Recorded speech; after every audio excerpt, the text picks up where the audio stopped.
હવામાનમાં અચાનક પલટો. તાલુકામાં ડિસેમ્બર માસ સુધી સામાન્ય ઠંડીની અસર યથાવત રહી હતી. પણ નવા વર્ષના પ્રથમ મહિના જાન્યુઆરીના આગમન બાદ આજ તારીખ 3 જાન્યુઆરી 2024ના રોજ વહેલી સવારે અચાનક બાહ્ય વાતાવરણમાં ગાઢ ધુમ્મસ છવાયેલું જોવા મળ્યું હતું. જેમાં તાલુકાના લોકોમાં કુતૂહલ સહ ઉત્સાહ જોવા મળ્યો હતો.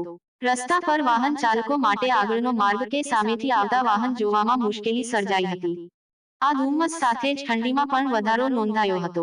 નોંધનીય છે કે ડિસેમ્બર માસ સુધી સામાન્ય ઠંડીને લઈ જનજીવન સામાન્ય હતું.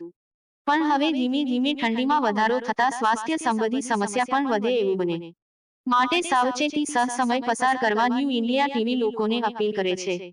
રિપોર્ટ ભરત મોડિયા, વિજયનગર.